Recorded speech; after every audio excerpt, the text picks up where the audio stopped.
nakita ng kanyang unit na naglalakad sa labas ang isang grupo ng mga residente at hostage sila ng mga German soldier. Nang walang bitbit na armas, lumapit si Po Min sa kanila at tila sumusuko na siya. Hindi nagtagal, sinigawan niya ni Moko ang mga residente, at ang natitirang sundalo sa kanyang unit ay pinagbabaril ang mga German. Umatras sa basement ang mga nakaligtas na sibilyan, at si Po Min naman ay hindi makapaniwala sa nangyari nang bumalik siya sa kanyang unit. Pagkatapos, inutusan niya ang isang sundalo na alamin kung ano ang nangyayari sa pangunahing lungsod ng Brest, Belarus. Ginamit ng sundalo ang isang sasakyan at habang nagmamaneho siya palabas ng fortress, nakita niya ang isang sibilyang babae na humihingi sa kanya ng bala.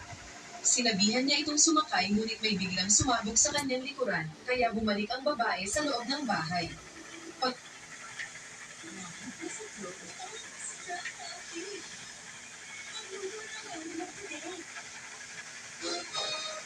No one's immune to airsoft.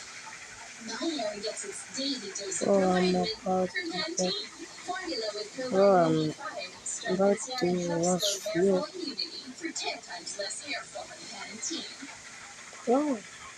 Pagkatapos nito, muli siyang nagmaneho at napadaan sa isang puno kung saan nagtatago si Sashka.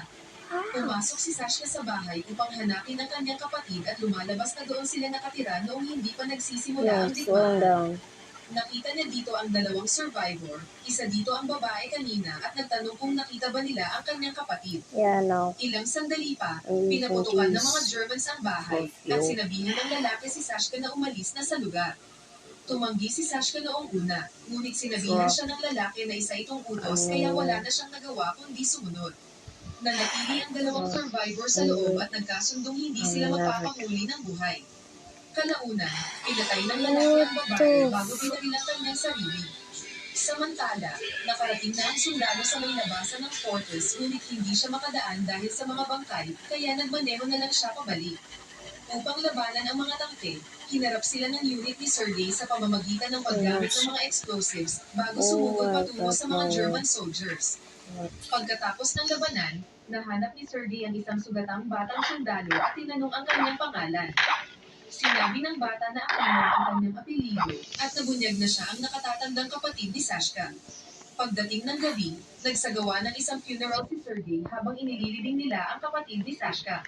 Samantala, bumalik si Andrei sa kanyang pamilya at nakitang kasama na nila ang iba pang mga refugee, ngunit hindi nila kasama ang kanyang anak na si Anya. Inutusan na silang sumama sa kanya sa basement ng kanilang barracks dahil mas ligtas kung doon sila magtatago. Kinabukasan, nagising si Sashka sa gitna ng battlefield. Narinig niya ang mga German soldiers na inuutusan na silang sumuko at sinundan ng isang grupo ng mga taong gagawin na ito. Ilang sandali pa, nakita niya ang unit ni Andrei at tumakbo patungo sa kanila. Tinanong ni Sasha si Andrei kung nasaan si Anya at kalaunan ay na-realize na wala siya doon. Tumakbo siya pabalik sa labas kahit na pinapabalik siya ni Andrei at sinabing hahanapin niya si Anya. Samantala, nagising na si Kolya at nakitang bihag ng mga German soldier ang kanyang kasintahan. Nakahanap siya ng pagkakataon para makalabas sa gusali ngunit hindi niya naisama ang kanyang kasintahan. Dumating si Sashka sa may gate ng fortress kung saan nahanap niya ang isang baril at kinuha ito para sa kanyang sarili. Pagkatapos, nakita niya si Po Min at iba pang mga sundalo na tinatanong ang isang bihag na German. Pinaalam ng German na nasakop na nila ang lungsod ng Minsk ngunit hindi sa kanya naniniwala ang mga sundalo. Kalaunan, dumating ang isang Russian plane at inakala ng mga sundalo na ito na ang kanilang reinforcement. Gayunpaman, pinabagsak ito ng mga German plane ngunit sa kabutihang palad ay nagawang makaligtas ng piloto at nakapunta sa mga kakamping sundalo.